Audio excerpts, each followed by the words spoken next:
Good morning students.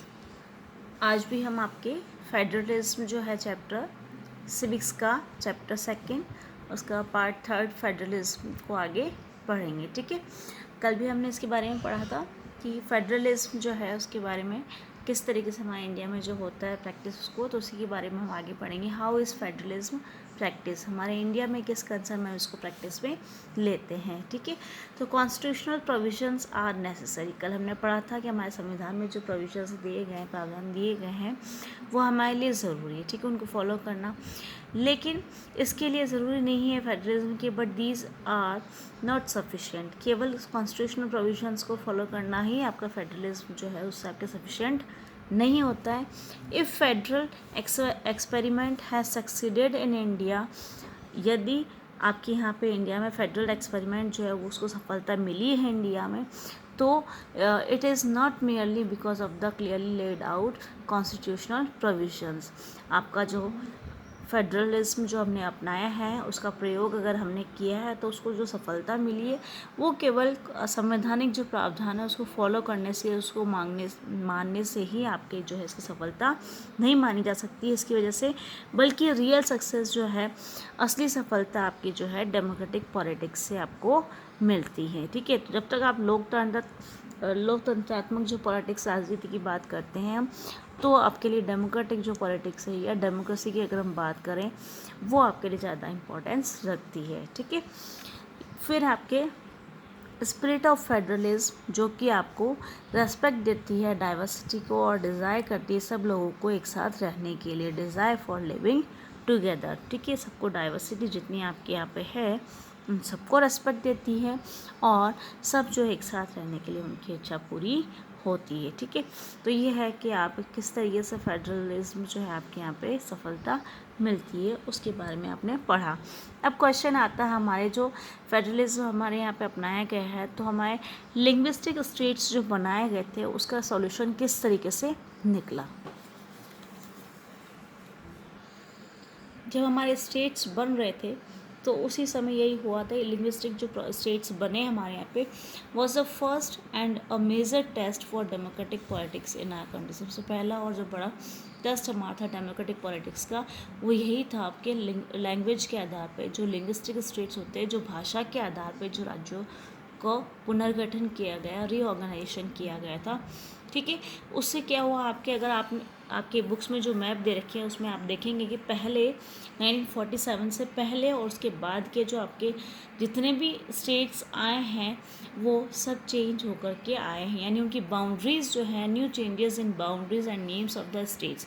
आपने देखा होगा नए नए राज्य बनते हैं, उनके नाम भी चेंज होते हैं। ठीक है, अभी लेटेस्ट में भी आप देखें तेलंगाना वगैरह। ठीक है, तो इनकी बाउंड्रीज़ जो है वो भी चेंज होती है, साथ में इनके नेम्स भी चेंज हो जाते हैं। क्लियर यहाँ तक?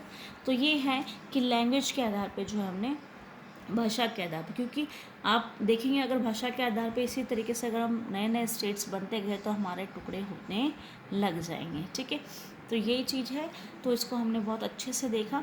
1947 जो है तब जो है आपके boundaries of several states of India were change in order to create new states. मैंने भी बताया था ये बाउंड्रीज चेंज हो चुकी थी क्योंकि नए स्टेट्स बनाए जा रहे थे। This was done to ensure that people, ये किस लिए किया गया था, क्योंकि लोगों को ये विश्वास रहे कि वो लोग सेम स्पोक सेम लैंग्वेज, यानी पीपल जो लोग वहाँ पे रह रहे हैं वो सेम भाषा बोल रहे हैं, एक जैसी भाषा बोल रहे हैं, वो एक ही जगह पे रहें। ठीक है, या lived in the same state, वो जो एक ही भाषा बोलने वाले लोग जो हैं वो एक ही स्टेट में रहते हैं। और दूसरा और पर्पस था सब एथनिसिटी, कल्चर और ज्योग्राफी के आधार पे जो है हम उसके एरिया को अलग कर दिया, यानी भाषा के आधार पे भी और एथनिक, कल्चर और ज्योग्राफी के आधार पे। तो इस तरीके से हमने जो है बाउंड्रीज बना करके अलग अलग स्टेट जैसे बने हैं। तो कल्चर ज्योग्राफिकल उसके आधार पर देखें तो नागालैंड, झारखंड, उत्तराखंड, ये हमारे स्टेट्स जो है बने। ठीक है, अगर एग्ज़ाम्स में आपको पूछ लिया जाता तो आपको ये बताना ही पड़ेंगे इस तरीके से एग्जाम्पल्स दे करके। क्लियर? नेक्स्ट है आपके कि जैसे नेशनल लीडर्स जो थे आपके, उनको वो फेयर थे, उनको जो है डर था नेशनल लीडर्स को कि इस तरीके से हमारा डिसइंटीग्रेशन हो जाएगा कंट्री का, यानी हमारी जो एकता है वो ख़त्म हो जाएगी। लेकिन उसके बाद क्या हुआ, सेंट्रल गवर्नमेंट जो है वो आपके resisted it for some time, उसके लिए मना कर दिया गया कि कुछ टाइम पीरियड के लिए इसको बंद कर दिया गया, रोका गया उसको कि इस तरीके से हम नहीं कर सकते, इससे हमारी जो है एकता ख़त्म होती है। लेकिन ऐसा नहीं हुआ, ये जो हम भाषा के आधार पर इस तरीके जो स्टेट्स बने थे, but it United more and administration easier. जब हमने इस तरीके से अलग अलग हुआ है तो उससे हमारी यूनिटी बनी रही और एडमिनिस्ट्रेशन जो है वो भी ईजीली होने लगा। ठीक है, नेक्स्ट आपके सेकंड जो आपके आता है वो है लैंग्वेज पॉलिसी। जब आपने स्टेट्स बना दी उसके बाद लैंग्वेज पॉलिसी जो सेकंड टेस्ट था आपके लिए, our constitution did not give the status of national language to any one language. हमारा जो संविधान है आपको किसी भी भाषा को जो है वो राष्ट्रीय दर्जा नहीं देता। हम नहीं कह सकते कि हमारी राष्ट्रभाषा, ठीक है। तो नेशनल लैंग्वेज की कैटेगरी या स्टेटस हम किसी भी भाषा को हमारे संविधान में नहीं दिया गया। Hindi as a official language, यानी हम जो कामकाज की भाषा है, जो हमारे कार्यस्थल पर जो भाषाएं होती हैं वो हिंदी अडॉप्ट की गई, ठीक है। उसके लिए एक प्रॉब्लम ये रही कि हिंदी जो भाषा है आपके वो 40% इंडियंस हैं ऐसे हैं जो जिनकी मदर टंग जो है वो हिंदी है, बाकी 60% में अलग अलग आपके लैंग्वेजेस हैं। So safeguard to protect other language, इसलिए उन्होंने चाहा कि जो दूसरी भाषाओं के बोलने वाले जो स्टेट्स उसको हमको जो है प्रोटेक्ट भी करना है। We have 22 languages scheduled by constitution. आपके संविधान की तरफ से आपको जो शेड्यूल्ड है उसमें दिए गए हैं आपके संविधान की तरफ से वो 22 भाषाएँ, ठीक है। A candidate can adopt any one of them for exams of central government। अगर सेंट्रल गवर्नमेंट जो है वो कोई भी एग्ज़ाम्स कंडक्ट करवाती हैं तो वो कैंडिडेट जो है जो एग्ज़ाम देने वाला है वो किसी भी एक भाषा को, इन 22 भाषाओं में से किसी भी एक भाषा को अडॉप्ट कर सकता है वो उस एग्ज़ाम के लिए, ठीक है। State to have their own official languages, हर एक राज्य की अपनी एक ऑफिशियल लैंग्वेज वो निर्धारित कर सकते हैं ताकि उनका कार्य जो है वो आसानी से हो सके। आपने देखा होगा साउथ में तो वो हिंदी तो यूटिलाइज़ करने से रहे, तो ठीक है। तो इस वजह से जो है इनको फ्रीडम थी कि स्टेट जो कि जिनके to have their own official language, यानी वो खुद की भी अपनी कोई ऑफिशियल लैंग्वेज हो सकती है उनकी, ठीक है, होती है। According to the Constitution, the use of English for official purposes was to stop in 1965। जो संविधान के अकॉर्डिंग हम देखें तो इंग्लिश जो है ऑफिशियल पर्पस के रूप में जो है बंद करवा दी गई थी 1965 में। नॉन हिंदी स्टेट्स जो है वो कंटिन्यू करते हैं इस इंग्लिश भाषा को, क्योंकि वहाँ पे तो ये हिंदी कर नहीं सकती क्योंकि वो जानते नहीं हैं। तो जो नॉन हिंदी स्टेट्स होते हैं वो इंग्लिश कंटिन्यू करते हैं। तो ये है कि लैंग्वेज पॉलिसी को किस तरीके से उन्होंने यूटिलाइज़ करा हमारे पॉलिटिशियंस ने। तो हमने देखा कि कैसे लैंग्वेज पॉलिसी जो है हमारी गवर्नमेंट जो है किस तरीके से पॉलिटिशियंस हमारे लीडर्स जो है कैसे उस इशू को ख़त्म करते हैं।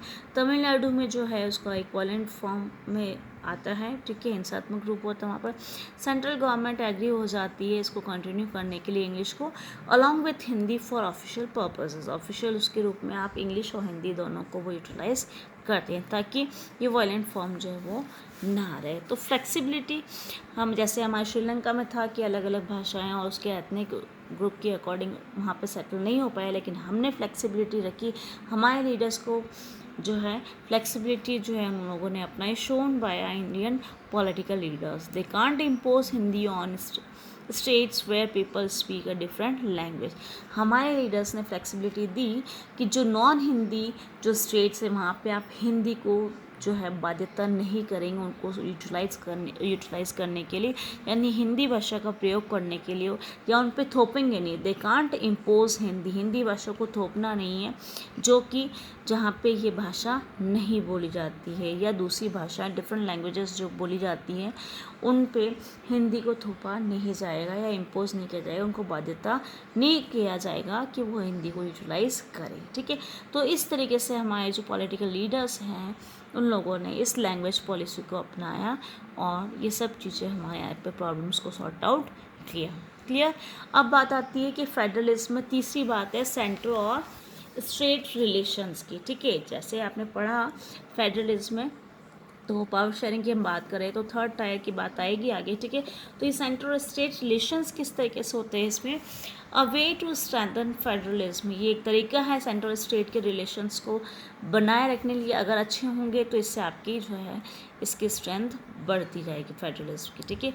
How ruling party and leaders follow these arrangements, ये डिपेंड करता है, अगर आपको शक्तियाँ या आपको सक्सेस चाहिए फेडरलिज्म में तो वो डिपेंड करता है आपकी रूलिंग पार्टी और लीडर्स किस तरीके से ये जो अरेंजमेंट्स आपको दिए गए हैं कैसे आप फॉलो करते हैं, ठीक है। अगर आपके संविधान में जो प्रोविजंस उसको आप सही तरीके से यूटिलाइज करेंगे, फॉलो करेंगे, तो ये डिपेंडेंसी जो है वो ख़त्म हो जाएगी। वो सही तरीके से यूटिलाइज कर लेंगे तो आपकी स्ट्रेंथ ऑटोमेटिकली फेडरलिज्म की बढ़ जाएगी, ठीक है। तो हम बात कर रहे हैं सेंट्रल स्टेट रिलेशंस की। तो सेंटर एंड स्टेट, अगर हम देखें कि सेंटर और स्टेट में अगर सेम पार्टी है, ठीक है, यानी बीजेपी की सरकार आपके सेंट्रल गवर्नमेंट में भी है, स्टेट गवर्नमेंट में भी है, तो कोई दिक्कत नहीं। लेकिन इफ़ डिफरेंट, यानी सेंटर में अलग पार्टी है जैसे, ठीक है, और स्टेट लेवल पे अलग पार्टी है, तो आपके जो है वो आपके जो कॉन्फ्लिक्ट्स होते हैं प्रॉब्लम आ सकती है। तो central government undermine state government, तो ये प्रॉब्लम आएगी कि अगर अलग अलग होती, जैसे हम पहले की बात कर रहे हैं, तो ऐसा हुआ कि सेंट्रल गवर्नमेंट जो अंडरमाइन करती है स्टेट गवर्नमेंट को, ठीक है, तो इसके लिए आपके अमेंडमेंट होता है, इट एंड्स आफ्टर 1990 के बाद ये ख़त्म कर दिया गया। ऐसा कोई नहीं है कि सेंट्रल गवर्नमेंट अलग है और स्टेट गवर्नमेंट अलग है पार्टी की तो वो उसको अंडरमाइन करे, नहीं, ठीक है। इसके लिए क्या हुआ, ये ख़त्म हुआ और एक कोalition गवर्नमेंट जो हमारे एक नया मिली जुली सरकार जिसको हम कहते हैं, it help in relation of central and state government, जिससे क्या है हमारे स्टेट और सेंट्रल की गवर्नमेंट जो होती है उसमें रिलेशनशिप जो है वो संबंध जो है हमारे स्टेट और सेंट्रल गवर्नमेंट के वो अच्छे होने लगी। यहाँ पे 2/3 मेजॉरिटी की बात हो रही है, नहीं मिलता है तो ये पार्टीज़ जो है नेशनल पार्टीज़ जो हैं वो मिल करके एक गवर्नमेंट बनाती है मेजॉरिटी लेकर के, ठीक है। तो सेंट्रल स्टेट गवर्नमेंट जो है वो बात हो गई, ठीक है। इससे हमारे रिलेशन अच्छे होते हैं। Central government can dismiss state government, उसके बाद आपके सेंट्रल गवर्नमेंट जो है वो डिसमिस भी नहीं कर सकती है स्टेट गवर्नमेंट को। अब कोalition गवर्नमेंट है तो वो मिली जुली सरकार में अलग अलग पार्टीज़ होंगी, तो ऐसे कोई अंडरमाइन नहीं कर सकता स्टेट गवर्नमेंट को। क्लियर।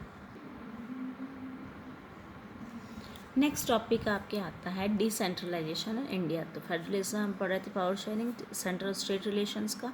उसके बाद किस तरीके से आप शक्तियों को जो है विकेंद्रीकृत करते हैं, टुकड़ों में और बांटते हैं। India can't run through 2 tyres of government, 2 स्तरीय जो है आपके गवर्नमेंट के सेंट्रल और स्टेट उसमें ही नहीं चलाया जा सकता, उसके थ्रू नहीं चलाया जा सकता, इसलिए हमने 3rd tyre of local government अपनाया है यहाँ पे। When power is taken away from central and state government and given to local government, जब ये पावर जो है जो शक्तियाँ होती है गवर्नमेंट की, सेंट्रल और स्टेट गवर्नमेंट की जो शक्तियाँ आपको दी जाती हैं लोकल गवर्नमेंट को, वो आपकी डिसेंट्रलाइजेशन विकेंद्रीकरण कहलाता है, ठीक है। तो बेसिक आइडिया क्या है इसके पीछे डिसेंट्रलाइजेशन के लिए, कि large number of problems and issues which are best settled at the local level, यानी लोकल एरिया में जितनी भी बहुत सारी प्रॉब्लम्स होती हैं वो उनके नंबर्स बहुत सारे हैं, तो वो इश्यूज़ भी बहुत सारे हैं, तो उसके लिए वो सही तरीके से बेस्ट तरीके से सेटल्ड हो सकते हैं लोकल लेवल पे ही, ठीक है। People knows better their problems, जो वहाँ के लोग हैं जो रहने वाले हैं उनको ज़्यादा अच्छी तरह से पता होता है कि वो जो प्रॉब्लम्स है कौन सी वहाँ पे हैं और कैसे वो सॉर्ट आउट की जानी चाहिए, ठीक है। तो उसके लिए हम देखते हैं कि they have better ideas where to spend money, जो अगर लोकल लेवल पे जो गवर्नमेंट होगी तो उनको पता होगा कि उनको कहाँ पैसे लगाने हैं, कैसे वो एफिशिएंटली जो है कैसे इनको एफिशिएंट तरीके से जो है इसको इन प्रॉब्लम्स को सॉल्व कर सकते हैं, ठीक है। डायरेक्ट पार्टिसिपेशन डिसीजन मेकिंग, इसमें क्या होता है आपके लोकल लेवल में कि डायरेक्ट जो लोग होते हैं वो पार्टिसिपेट करते हैं डिसीज़न लेने में, ठीक है। तो कुछ जो है हमने चेंजेस करे हमारे गवर्नमेंट में, लेकिन इतना ज़्यादा फ्रीडम नहीं मिला, ना इलेक्शंस हो रहे थे इस लोकल गवर्नमेंट में उनको, और स्टेट गवर्नमेंट के अंडर में रह करके वर्क करना होता था, ना ही उनको कोई रेवेन्यू या कुछ चीज़ें मिल रही थी, ना ही रिसोर्सेज वगैरह मिल रहे थे। तो 1992 में इन 1992 टू मेक मोर पावरफुल इस 3rd टायर को जो है और जो है हमको जो है और मजबूत बनाने के लिए जो है कुछ चेंजेस किए गए हमारे संविधान में, ठीक है। तो उससे क्या हुआ, मैंडेटरी हो गए आपके रेगुलर इलेक्शंस। अब इस थर्ड टायर जो हम पंचायती राज की बात कर रहे हैं उसके रेगुलर इलेक्शंस होंगे। सीट्स जो होंगी वो रिजर्व होंगी SC ST OBC के लिए। 1/3 जो होंगी सीट्स वो रिजर्वेशन होगा वुमेन के लिए। State election commission was created to conduct elections. आपके राज्य स्तर पर जो है चुनाव करवाने के लिए, इलेक्शंस करवाने के लिए स्टेट इलेक्शन कमीशन जो है, ये आयोग जो है वो कंडक्ट करवाएगा आपके इलेक्शंस, ठीक है। उसकी स्थापना की गई। State government share some powers revenue with local government, ठीक है। तो स्टेट गवर्नमेंट अब जो है इनकी पावर्स और रेवेन्यू को शेयर करने के लिए लोकल गवर्नमेंट को देगी। पहले की तरह नहीं कि लोकल गवर्नमेंट को जो है रिसोर्सेज अवेलेबल नहीं हो रहे। तो ये चेंजेस आपके 1992 के बाद जो अमेंडमेंट हुआ हमारे कॉन्स्टिट्यूशन में, उसके बाद हमारे जो पंचायती राज में ये चेंजेस किए गए। अब हम पढ़ेंगे विलेज लेवल पे जो है पंचायत के बारे में, ठीक है। तो विलेज लेवल में आपके ग्राम पंचायत होती है, ठीक है। सेवरल वार्ड मेंबर्स कॉल्ड पंच। यहाँ पे जो बहुत सारे जो रहने वाले लोग हैं, जो वार्ड मेंबर्स होते हैं यहाँ पे, वो इसमें से आपके पंच जो कहलाते हैं, ठीक है। और उसमें से एक प्रेसिडेंट जो सरपंच बनता है उन पंच में से, ठीक है। ये इलेक्टेड होते हैं बाय एडल्ट, जो भी वहाँ पे एडल्ट होगा, जो वहाँ पे पॉपुलेशन है, उनमें से इसको जो इलेक्शंस होते हैं। Decision making body at village level, ये जो है आपके जितना भी डिसीजन लेना होता है वो आपके विलेज लेवल पे यही करती है आपकी ग्राम पंचायत। ग्राम पंचायत जो है वो works under supervision of gram सभा। ग्राम सभा के सुपरविजन में, निरीक्षण में ये काम करती है आपकी ग्राम पंचायत। और ग्राम सभा के ऑल वोटर्स आर मेंबर्स, जितने भी वोटर्स होते हैं वो सब ग्राम सभा के सदस्य होते हैं, ठीक है। ग्राम सभा मीट एटलीस्ट ट्वाइस और थ्राइस इन अ ईयर, 2 या 3 बार साल में इनकी मीटिंग्स होनी ज़रूरी होती है। पंचायत जो है वो, फिर ग्राम सभा के बाद हम देखेंगे पंचायत जो है वो बहुत सारी पंचायत जो होती है वो मिलकर के एक ग्रुप बनाती है, जो समिति है ब्लॉक कहलाती है। यही आगे जाकर के डिस्ट्रिक्ट लेवल पे जो है वो आपके आगे जाकर के ग्रुपिंग्स करके फिर वो जिला परिषद होती है। और वही चेयरपर्सन जो होता है इसका जिला परिषद का, वो पॉलिटिकल हेड होता है जिला परिषद का। अर्बन एरियाज़ में अगर हम देखें तो म्यूनिसपैलिटीज़ होती हैं आपके टाउन्स में, और म्यूनिसिपल कॉरपोरेशन होती है आपके बिग सिटीज़ में। जो म्यूनिसिपल चेयरपर्सन होता है वो हेड होता है आपके म्यूनिसपैलिटी का, जो कि आपके कॉरपोरेशन, जो म्यूनिसिपल कॉरपोरेशन होता है उसका हेड जो मेयर के नाम से भी जाना जाता है। तो ये था आपके किस तरीके से आपके जो है थर्ड टायर जो गवर्नमेंट का है वो हमने अपनाया।